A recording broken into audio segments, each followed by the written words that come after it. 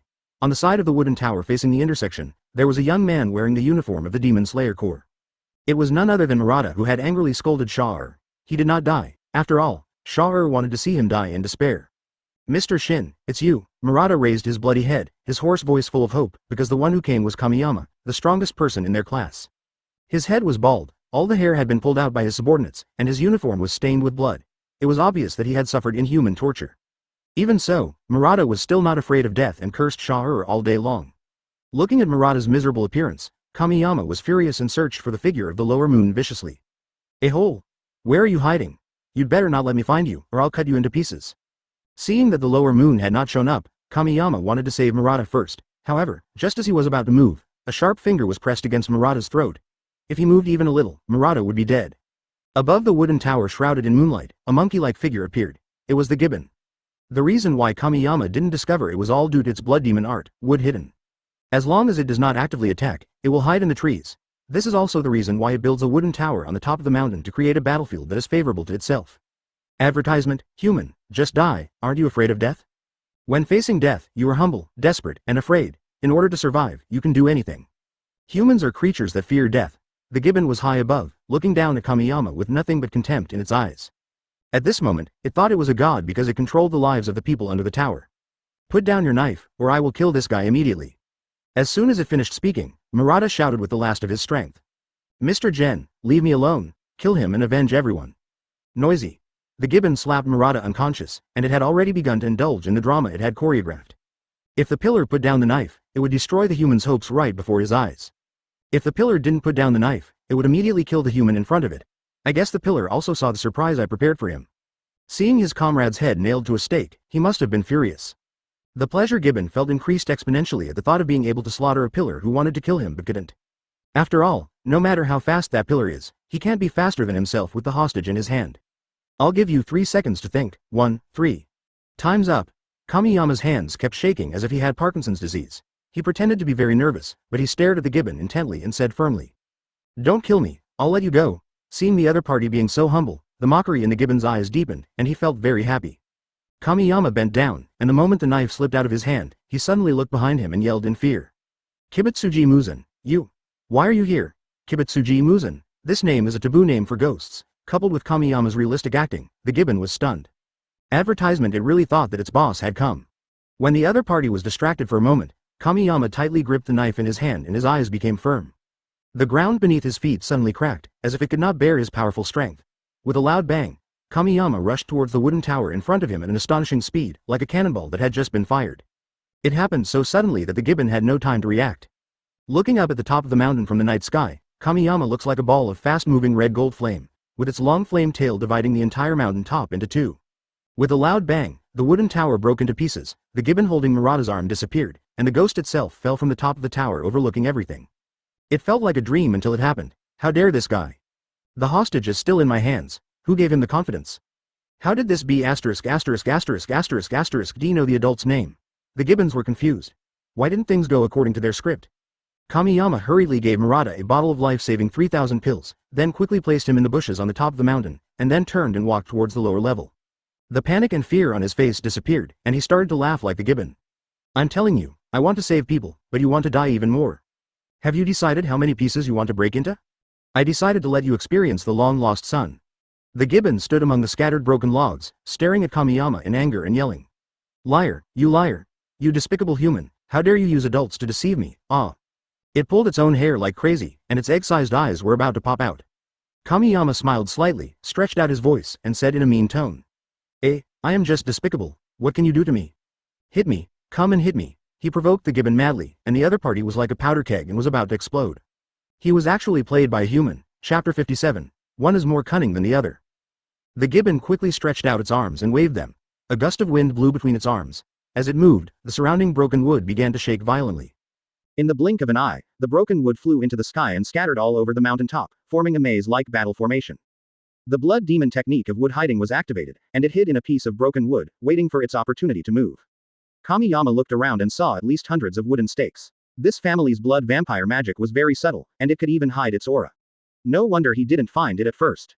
There was no point in trash talking now, after all, he had already used it once, so he needed to wait for her to expose himself. Sure enough, the gibbon could no longer hold back, and 2 sharp claws rushed towards Kamiyama from behind. He turned around and chopped it down with a knife. The strong wind from the blade cut off his arm along with the wooden stake. The gibbon was forced to show up, and at the same time, red gold arcs of electricity burst out from Kamiyama's feet like flames, and an angry thunder unicorn bit it. When the Nichiren blades shining with lightning flew through the air and accurately cut off the gibbon's neck, a pair of dark arms like steel whips quietly attacked Kamiyama from behind again. Not only from behind, but there were also arms coming from both sides to strangle him. These arms carried unparalleled strength and speed, as if they could tear through the void, making the surrounding air crackle. Gibbon has a total of 3 blood demon arts, namely wood hide, long arms and clone. It uses one clone as bait, and the other 2 clones interfere with the enemy's judgment, and finally it itself delivers the fatal blow. This is its plan. Obviously, Kamiyama fell into its trap. But the scene that Gibbon imagined of the enemy being torn into pieces did not happen. Instead, a yellowish-brown-black tortoise surrounded Kamiyama, and all its arms were bounced away. Breathing of Dao shape of mountain Xuanwu. The moment he hit the clone, Kamiyama changed his sword skills. It was a completely instinctive reaction. After all, if there was a bait, there must be a killing move. He leapt up using the wooden stake as a stepping stone and instantly locked onto the stake where the gibbon's body was. Breathing of Dao fire form Suzaku.